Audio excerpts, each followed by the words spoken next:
Estamos de volta com Nossa Opinion, esse programa produzido aqui nos Estados Unidos, semanalmente em português. Muito obrigado pela sua companhia, pelo seu compartilhamento. Aliás, por causa de vocês, que estamos em 42 países nos últimos 3 anos. Se você gosta da nossa agenda, da nossa pauta de notícias positivas, tecnologia, medicina, culinária, cultura, o agronegócio, a parte bonita da economia brasileira, enfim, aquelas notícias que não saem normalmente na mídia tradicional, por favor, junte-se a nós. Inscreva-se no nosso canal do YouTube, ou estamos aí com bastante gente participando. Dê o seu like, se inscreva, dá o seu comentário, que faz muito importante, faz muita diferença no nosso algoritmo, né, do YouTube. E sempre começando nosso programa com o nosso amigo, empresário, economista no Brasil, Cornélio Diniz. Cornélio, o programa hoje está sensacional, notícias interessantíssimas, bons vídeos. Aliás, vamos começar então com os segmentos. Boa notícia. Bate e volta com Álvaro Santos. Economia com Cornélio. Momento cultural com o nosso guru Ney Mursi. O agronegócio, o esporte radical, o Sabor Brasil com a Karina Zimmermann e a dica da semana. Cornélio, fala para os nossos amigos quais são as outras importantes notícias que vamos abordar hoje no nosso programa. Falaremos também sobre enfermeiros do Brasil. Tem um piso mínimo salarial melhorado. A comparação dos preços da gasolina do Brasil com outros países do mundo. O novo celular da Google, modelo Google Pixel 6a. Vamos ver. E o novo modelo Mercedes Maybach V12 2023. Surpreendente. E o resultado da pergunta do Sua Opinião, Nossa Opinião. Como você acha que você, sua família, seus governantes municipais, estaduais e federais podem ajudar no combate à inflação? Pergunta de economia, né? Jay, conta pra gente como é que foi o resultado desta semana. Cornélio, você falou economia doméstica e também, infelizmente, federal governamental, né? Tem que ser um conjunto de fatores. Então, a resposta foi interessante. Primeira vez temos três divisões da nossa resposta. Então, vamos lá. 30% acham que tudo começa em casa e as famílias devem cuidar dos gastos domésticos. Agora, 40% acham que é preciso que as escolas ensinem as crianças desde cedo como cuidar das finanças, lidar com seus gastos pessoais. E acham que essa matéria deveria ser incluída no currículo escolar. E 30% acha que tudo é culpa do governo, dos dirigentes que não controlam nada, os preços que deixam as coisas sem controle. Bom, essas foram as respostas dos nossos mais de 300 respostas que nós recebemos no nosso programa essa semana. Agora, Cornélio, qual foi a pessoa que nós escolhemos com a melhor resposta essa semana? Senhora Patrícia Pardo, obrigado pela resposta. Abre aspas. Acho que tudo é uma questão de educação familiar. E, principalmente, educação na ganância dos provedores de serviços e comerciantes. Mesmo com a demanda maior do que a oferta em serviços ou produtos, os comerciantes remarcam seus preços indiscriminadamente e os consumidores pagam. Caso os consumidores trocassem os produtos mais caros pelos mais baratos, certamente os comerciantes teriam que seguir o mercado e reduzir seus preços, ou seus produtos seriam perdidos ou venceria a validade. A mesma coisa com os serviços. Caso o serviço esteja muito caro, troque por outra empresa concorrente que ofereça um serviço mais em conta. Mude a data do serviço ou negocie o preço, mas não aceite o abuso nos preços. Aceitar de braços cruzados e só culpar os outros é muito fácil. Eu faço a minha parte. Obrigado, senhora Patrícia Pardo, por essa resposta por esse comentário incrível. Você sabe, Cornélio, é um comentário bastante global, né? Pegou desde economia doméstica até dos dirigentes e nas escolas. Agora, Cornélio, vamos agora para o segmento Sua Opinião, Nossa Opinion, que é a pergunta desta semana. E a pergunta dessa semana é sobre economia. Você estaria disposto a abrir mão do uso do seu celular de última geração para ter um celular mais popular? E com essa diferença, você poderia juntar dinheiro e dar entrada na sua casa própria? Dê a sua opinião no Nossa Opinião. Entre em nossas redes sociais, no Instagram, no Facebook, pelo WhatsApp, por e-mail, pelo YouTube. Escreva o seu comentário. Quem sabe na próxima semana estaremos lendo a sua resposta para dezenas de países, mostrando que a sua opinião é muito importante para nós e para todos. Dê a sua opinião no Nossa Opinião. Aliás, importante pergunta, hein? Vamos ver como é que vai chegar para a gente. Aliás, é um filtro muito interessante. Toda vez que você manda para nós, aqui Nossa Opinião, o Cornélio Álvaro, o Nemus, eu, até a Karina também participa, analisamos, tem muita coisa interessante, muita pergunta com respostas, aliás, descritivas, bacana. Cornélio, normalmente você faz o Economia com o Cornélio e eu faço o agronegócio, porque são notícias econômicas importantes e essa semana vão mudar. Nós vamos realmente abrir mão de termos a nossa fala para uma fala muito mais importante que a nossa. Fala para a gente com quem que vamos falar hoje. Como sempre, o Nossa Opinião inovando. Como ter uma matéria que conseguisse englobar o Economia com Cornélio e o agronegócio? Decidimos escolher um ministro. Inclusive, já existe um movimento para que esse ministro de Economia de um determinado país se torne Prêmio Nobel da Economia. Estamos falando do ministro da Economia do Brasil, senhor Paulo Guedes. Preste atenção nesse vídeo e vê se faz diferença para você.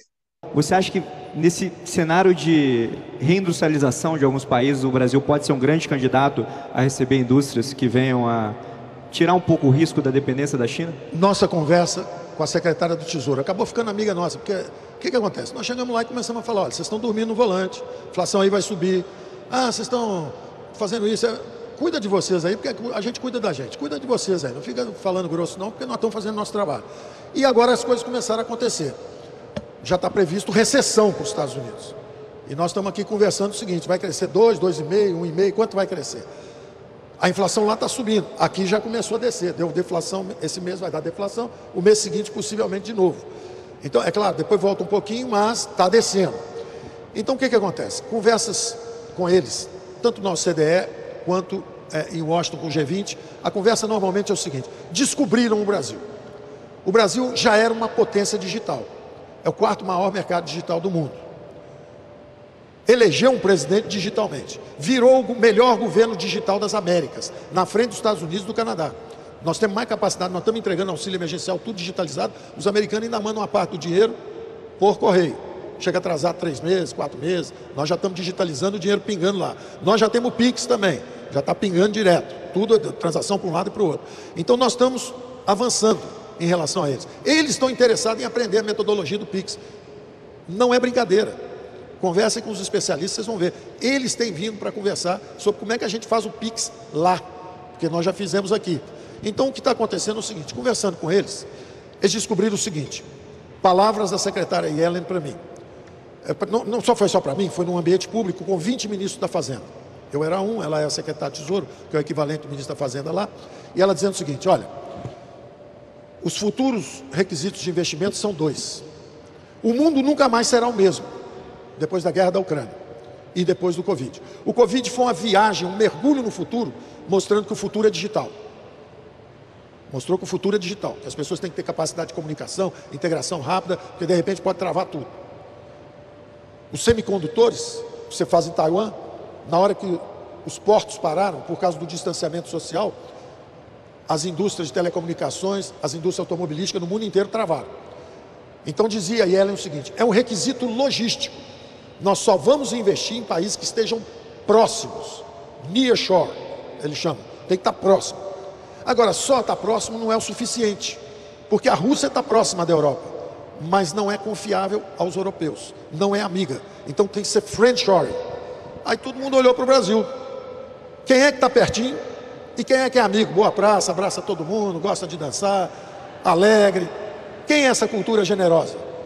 Está falando com a gente. Então, nearshore e friendshore está falando com o Brasil. Todos os futuros possíveis, desenhos estratégicos futuros, passam pelo Brasil. Segurança energética, tem que produzir hidrogênio verde. Quem é que vai produzir hidrogênio verde barato? As eólicas no Brasil. Se você fizer uma eólica no Mar do Norte, eles têm. Como o vento é tormentoso, é uma turbulência o tempo lá, o coletador de energia tem que ficar balançando. Você fazer um coletor de energia no meio do mar, em alto mar, que balança, a manutenção é caríssima. No Brasil até o vento ajuda. O vento é unidirecional, contínuo, e não para. Então você bota o coletor lá e ele fica parado, a manutenção é baixíssima. Então já se fala, eu conversei com a Vesta, que é uma dinamarquesa, com a Iberdrola, que é uma espanhola, com as alemãs. Ela já diz o seguinte: nós vamos construir 10 Itaipus. O nosso ministro de Minas e Energia, mais animado, conversou com eles, voltou com 50 Itaipu. Eu estou fazendo por 10. Se for só 10, eu já estou satisfeito. 10 Itaipus de energia eólica nos próximos 4 anos no Nordeste. Então nós vamos dar um choque de energia barata. Nós vamos reindustrializar o Brasil, acabando com o IPI, de um lado, que é um imposto que desindustrializou o Brasil, e de outro lado com energia barata, produzida com solar e eólica. Eólica é 10%, solar é 5%. Nós vamos dobrar, nós vamos já para 30%. E o Brasil já tem a matriz energética mais limpa do mundo. Um copo feito no Brasil, um plástico feito no Brasil, uma tela de televisão, qualquer coisa que fizer no Brasil, tem menos carbono, emissão de carbono, do que em qualquer lugar do mundo. Então, em vez de xingar a gente por causa de um eventual problema que teve na floresta, eles entenderam o seguinte: nós precisamos do Brasil. O Brasil é decisivo para a segurança energética. Então, o nosso futuro estratégico é ir para esse caminho. Potência verde, potência digital, potência energética, é a nossa vantagem comparativa. Potência alimentar. Então nós sabemos muito bem para onde nós estamos indo. Nós somos uma grande nação. Eu não pensava assim 10, 15 anos atrás. Já estava acomodado com a mediocridade, o zero crescimento, o estado de corrupção que tinha na política, essa confusão total. Eu entrei meio acidentalmente no barco e eu descobri que nós somos uma grande nação. Nós estamos à altura dos desafios, nós estamos vencendo os desafios. E nós vamos crescer. Quando a gente fala que vai crescer 2,5 esse ano, o 2,5 é o resultado, potencialmente, de 3,5 ou 4, de estrutural, por investimentos, que saíram de 14%, 15%, já chegaram a 20%, estão chegando a 20% do PIB. Por isso aí a gente devia estar crescendo 3, 3,5. Mas como o juro tão alto, tem um componente de desaceleração cíclica esse ano. O ano que vem, com a inflação caindo, o juro baixando, vai crescer mais, não é menos. Então, todo mundo que andou fazendo previsão que o PIB ia cair, reviu. Todo mundo que andou fazendo previsão que a rolagem da desgraça. A desgraça é esse ano. Não, não é esse ano. Ah, é agora. Tem populismo fiscal. E não teve. Deram superar. Então, o ano que vem, esquece. O ano que vem vai ser um bom ano e dias melhores novamente. Ministro, antes de...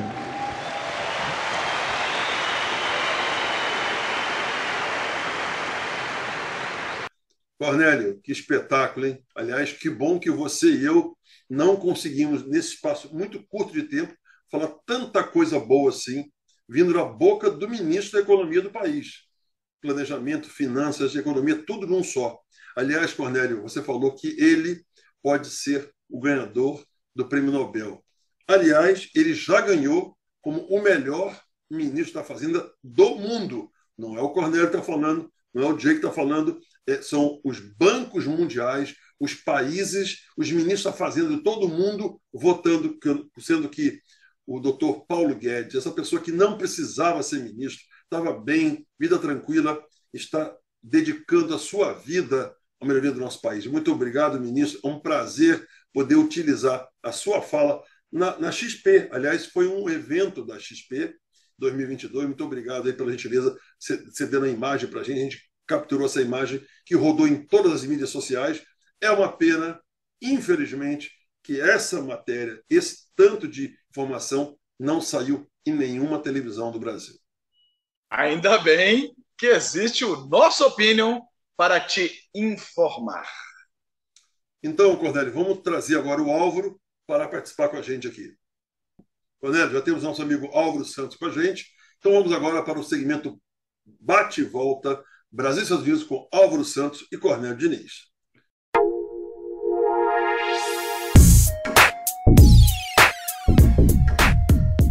Álvaro, começando com você hoje, o que você trouxe em termos de novidade de carro para a gente essa semana? Como vocês sabem, existem muitos carros caros no mundo, muitas marcas, carros luxuosos, carros potentes. Mas dessa vez, vamos apresentar o carro que figura no top da linha como o carro mais luxuoso do mundo.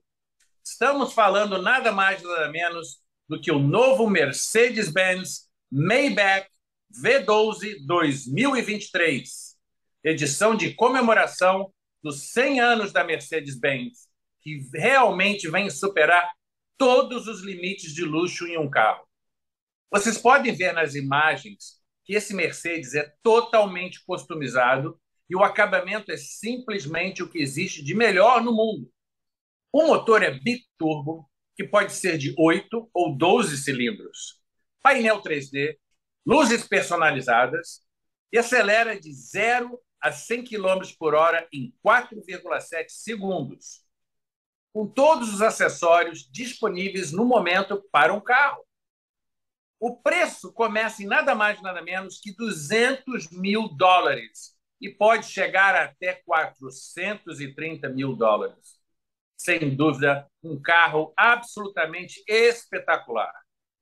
Cornélio, como é que está a paridade da gasolina do Brasil comparado com outros preços no mundo? Boa pergunta! Como está o preço da gasolina no Uruguai, nos Estados Unidos, no Reino Unido, nos países da Europa? Vamos apresentar um vídeo que mostra a comparação do preço da gasolina do Brasil em relação a esses países e outros países do mundo. Que fique claro, a comparação foi feita no último dia 25 de julho de 2022. Dá uma olhada.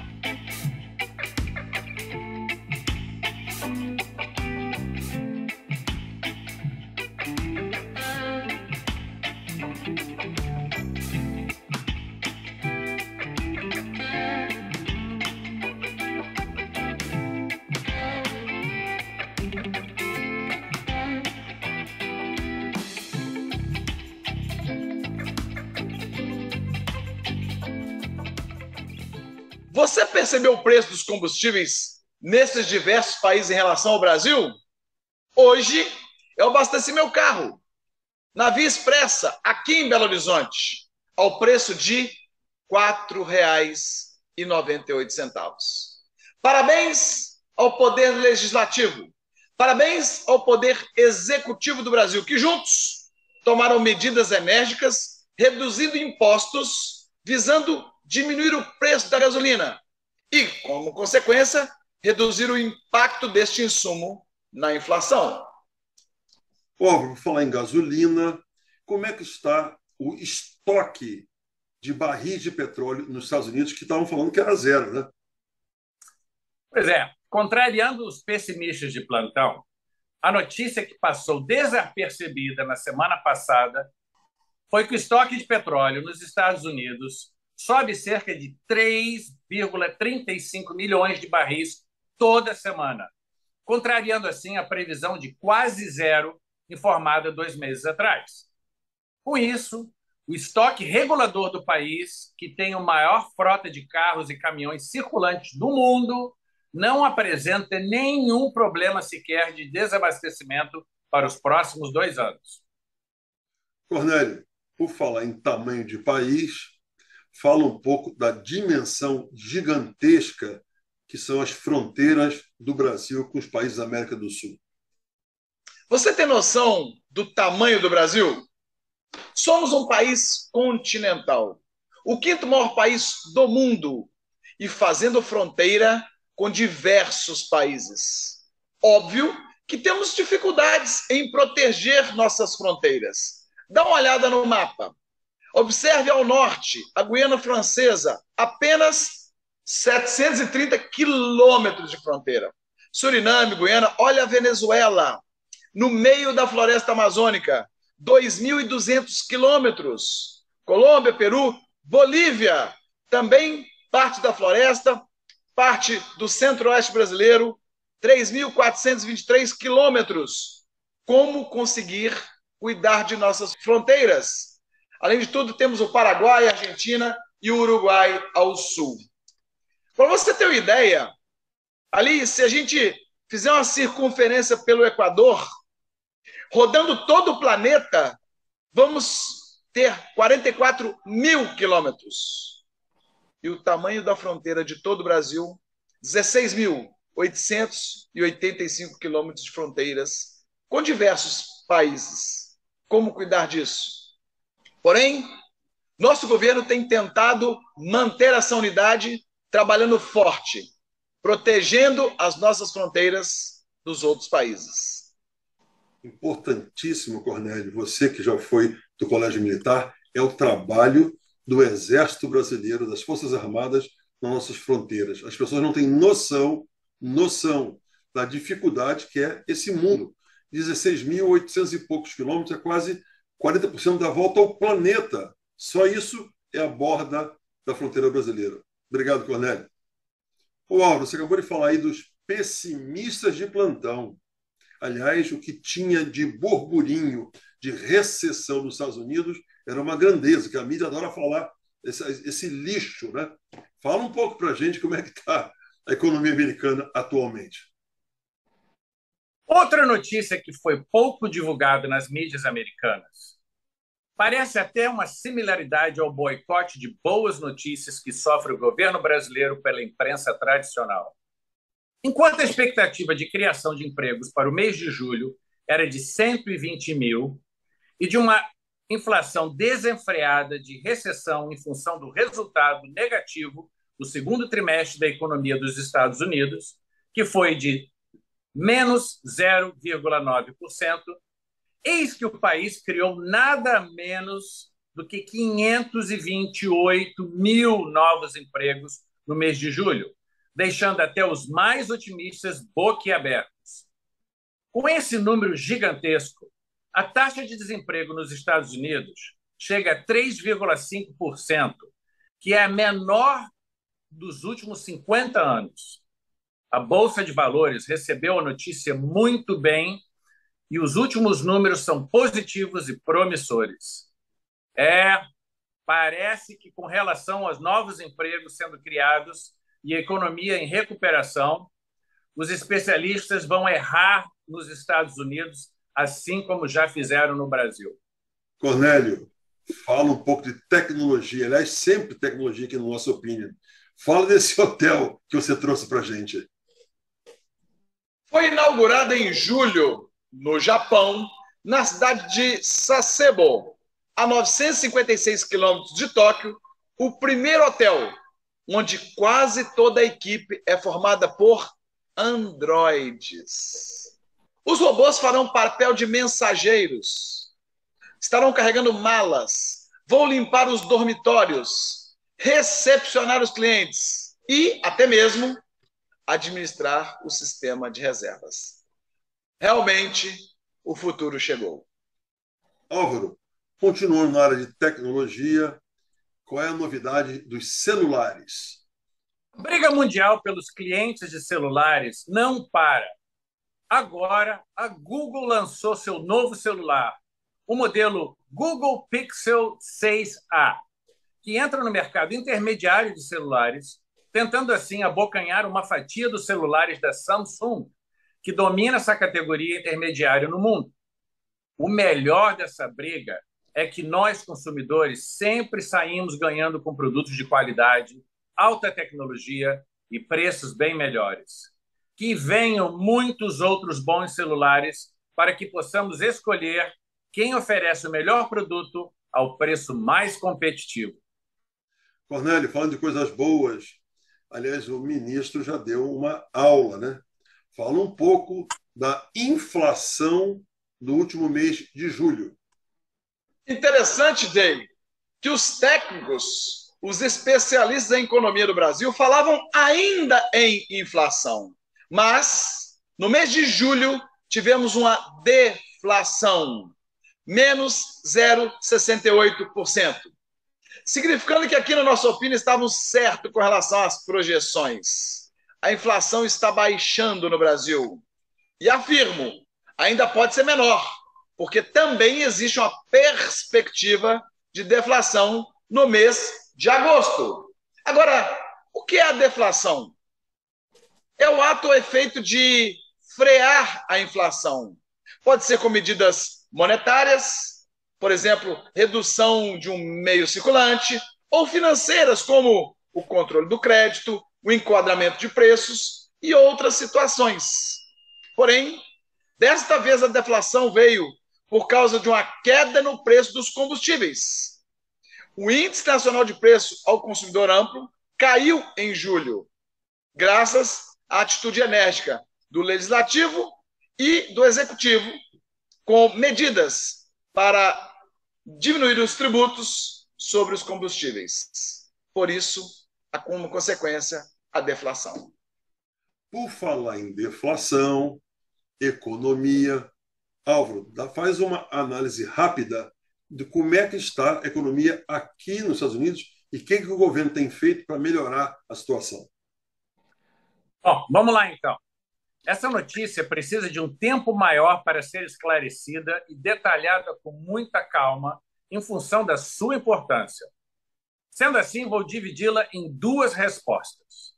A primeira, o Senado americano aprovou no final da noite do domingo passado o maior pacote financeiro que vai deixar muitos fabricantes asiáticos sem sono nos próximos anos. Foram aprovados investimentos de cerca de 370 bilhões de dólares que serão destinados para os seguintes segmentos. Número 1, combate ao aquecimento global e as alternativas para a redução de emissão de gases e a proteção do meio ambiente tão castigado nas últimas décadas. Segundo, é um estímulo significativo ao combate ao altíssimo custo dos medicamentos nos Estados Unidos, que hoje são monopólio de poucas empresas estrangeiras, na sua maioria chinesas, e que cobram o que querem, prejudicando assim os pacientes americanos com custos estratosféricos. A segunda parte dessa resposta é a seguinte: em função da falta de chips para a produção de carros, celulares, eletrodomésticos em geral, nos Estados Unidos, que está atrasando as entregas dos produtos, fechando temporariamente fábricas e montadoras e prejudicando o crescimento do país, também foi aprovado na semana passada um pacote financeiro de 252 bilhões de dólares, que tem dois objetivos bem específicos. O primeiro são 52 bilhões de dólares que serão utilizados para construções de fábricas com tecnologia de ponta para a fabricação de chips utilizados na indústria do país e, com isso, zerar a dependência da importação estrangeira. A segunda são 200 bilhões de dólares que serão utilizados para pesquisas científicas a fim do desenvolvimento dos futuros chips. Sendo assim, com esses dois incentivos financeiros, os Estados Unidos estarão injetando mais de 622 bilhões de dólares, ou algo como 3,1 trilhões de reais na economia do país.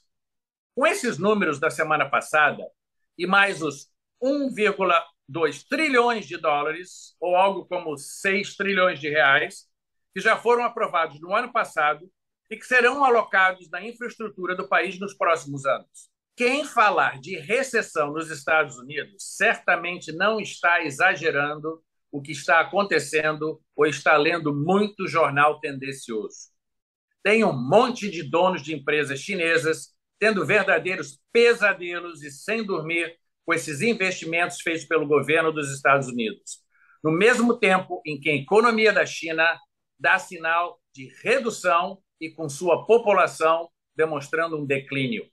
Cornélio, por falar em economia, já que nós demos, evidentemente, com muito respeito, o nosso quadro Economia com Cornélio, o agronegócio, para o ministro Paulo Guedes, Fala um pouco, 3 ou 4 coisinhas que está acontecendo na economia brasileira nessa última semana.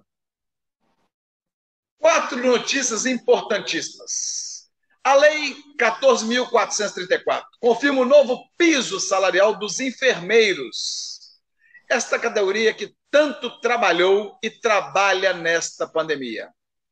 O novo piso, estabelecido no valor de R$ 4.750. E a balança comercial brasileira tem superávit recorde para a primeira semana de agosto. O valor? 1,2 bilhão de dólares. Pix, esse meio de pagamento incrível, bate novo recorde. 53 bilhões de reais transacionados em apenas um dia. Bares e restaurantes têm o melhor desempenho do ano no último mês de julho. É a economia crescendo. E o Fitch elevou a perspectiva da nota do Brasil de negativo para estável. Sabe o que significa isso? Maior segurança para os investidores internacionais. Cornélio, para terminar o bate-volta de hoje, o que você trouxe para a gente no esporte radical? Esta é de tirar o fôlego. Se segure. Que tal andar de bicicleta suavemente? 4, 3, 2, 1, go!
Peraí, Cornélio. Andar, não. Ele está voando de bicicleta. E ladeira abaixo, todo santo ajuda. Meu Deus do céu.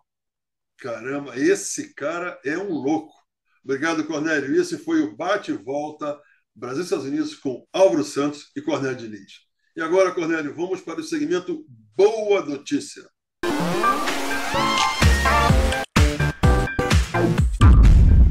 E minha boa notícia da semana. O casamento é aquele evento maravilhoso. E para a noiva, é aquele evento da vida. Senhor Juan Carlos Cacho, um homem humilde de Puebla, no México, não conseguiu um carro. E o que ele fez? Observe. A sua bicicleta velha se transforma numa ornamentação maravilhosa. Flores, arranjos para levar sua filha ao altar. O que o pai não faz com a filha. E esta foi a minha boa notícia da semana. Aliás, em homenagem aos papais, que aqui no Brasil amanhã se comemora o Dia dos Pais. Você que ainda tem o seu papai aí, vai dar um abraço nele, vai dar um cheiro, vai mostrar o seu carinho, o seu amor, porque para os pais não existe nada mais importante que seus filhos. Parabéns, papais. Que tocante e emocionante essa matéria, Cornélio. Meus parabéns. O que um amor de pai não faz, hein? Cornélio, muito obrigado pela sua emoção. Você que seu pai nos deixou há 3, 4 semanas atrás. Obrigado pelo carinho. Aliás, se você tem o seu pai vivo, como o Cornélio falou, liga para ele, estiver perto, dá um abraço, dá um beijo, que é isso, só isso que vale. O resto é detalhe. E agora vamos entrar no segmento Momento Cultural com o nosso guru, Ney Múcio. Ele traz um instrumento asiático tocado no meio da rua, interessantíssimo. Vamos lá.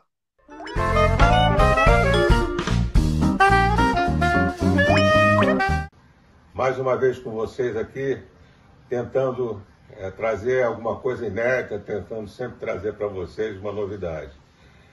Eu gosto muito quando você tem uma manifestação cultural espontânea, de rua, e o que eu estou trazendo para vocês hoje é exatamente isso. É um instrumento asiático, tem um nome chamado koto, parece um piano revestido, né?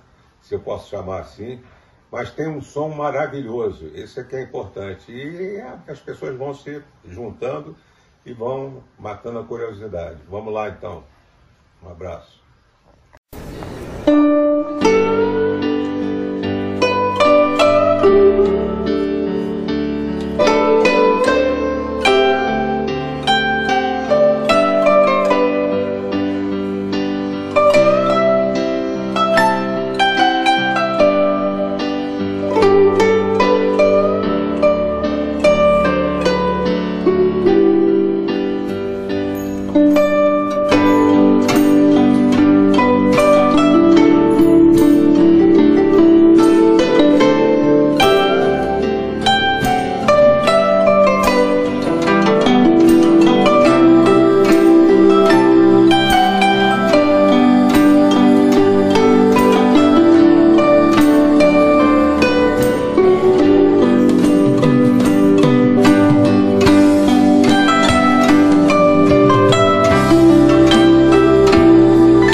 Beatles, né?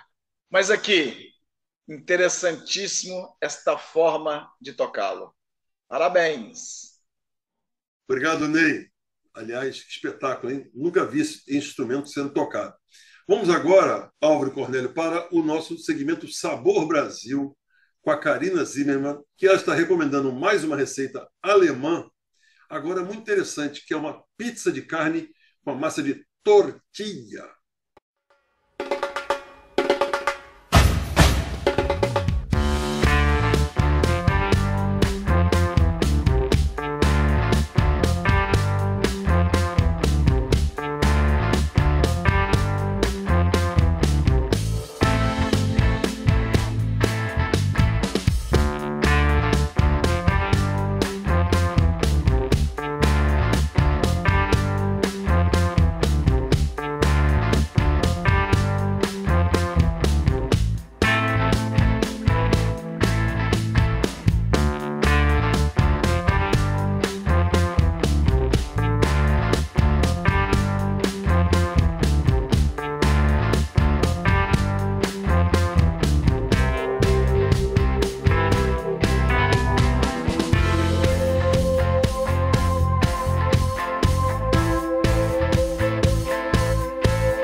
Wunderbar!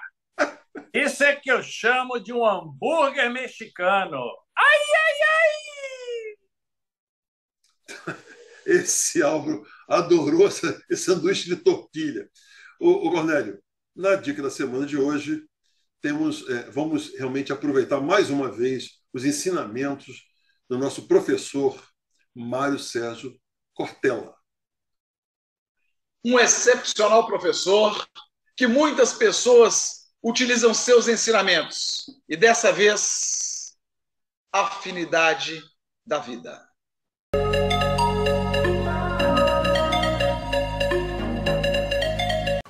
que é a vida? A vida é um mistério que eu não conheço a origem, não sei qual é o término, mas sei que eu faço parte dela, fui com ela brindado, não é algo que permanecerá em mim para sempre, mas enquanto eu estiver, eu não quero desperdiçar, descartar, não quero jogar fora, não quero deixar escorrer no vão dos dedos. É um mistério que eu fui brindado, que eu reverencio, que eu sou grato por ter, que eu não gostaria de não ter, embora não tenha referência para saber como seria se eu não fosse, mas que eu tenho um afeto imenso. E no dia que eu for, e eu sei que vou, eu vou esperneando. Né? Eu vou esperneando e dizendo, larga, deu. Né? Deixa eu ficar aqui mais um pouquinho. Né? Se eu estiver bem. E o que é estar bem? É estar sem nenhum tipo de sofrimento para o qual não tem alternativa. A vida, ela tem turbulências, dificuldades, mas não tem só isso. Né? Por isso, vida vibra. Vida vibra. Eu, enquanto estiver com ela, comigo vibrando, e eu vibrando nela, eu quero nela estar. E eu agradeço. Todos os dias, eu sou reverente. Uma vida em geral. Eu adoro olhar no Rio de Janeiro, quando as pessoas no final de um dia bonito aplaudem o sol. Não é um culto, não é uma heliolatria. Eu gosto de ver quando pessoas em volta de uma mesa dão-se as mãos e agradecem o alimento, seja rezando ou orando, ou como queiram. Eu gosto de ver quando dois amigos, amigas, duas pessoas se cumprimentam e dão a mão e balançam, e ainda dão uma batidinha no ombro. Alguns fazem uma coisa meio triste, que é dar uma batidinha na barriga da gente, mas ainda assim, né, esse tipo de ligação, esse tipo de afeto, é a vida que vibra. Que maravilha essa matéria, Cornélio. Realmente temos que repensar muito em aproveitar o nosso dia a dia. Como diz o velho ditado em latim, carpe diem. Temos que aproveitar o momento ao máximo. A vida é curta. Aliás, o Covid nos ensinou muito isso. E antes de terminar o programa de hoje, Cornélio Álvaro, amigos da Nossa Opinião, vamos relembrar, Cornélio, a pergunta dessa semana do Sua Opinion, do Nossa Opinion. A pergunta da semana é economia. Você estaria disposto em abrir a mão do uso do seu celular de última geração para ter um celular popular? E com a diferença, você poderia juntar dinheiro e dar entrada na sua casa própria? Dê a sua opinião no Nossa Opinião. Utilize as nossas redes sociais: Facebook, Instagram, WhatsApp, e-mail. Entre lá no YouTube, escreva a sua resposta, comente. Quem sabe na próxima semana estaremos lendo a sua resposta para dezenas e dezenas de países. Dê a sua opinião no Nossa Opinião. E amigos, não esqueçam do que eu comentei hoje no programa. O celular da Google, que é bem mais em conta. Obrigado, Cornélio. Obrigado, Álvaro. Obrigado, Karina Zillerman, de volta com a gente toda semana. Obrigado, Guru Neymur, a vocês, pela gentileza, pelo compartilhamento. Muito obrigado aí, principalmente as pessoas que estão se inscrevendo maciçamente no nosso Instagram. Estamos chegando a 60 mil inscritos. Muito obrigado pelo carinho, pelo compartilhamento. E no YouTube, contamos com a sua generosidade de não só se inscrever, mas também compartilhar. Vamos ver se a gente consegue ter no YouTube a mesma performance do Instagram. Gente, muito obrigado. Tenha uma excelente semana. Fique com Deus. Até semana que vem.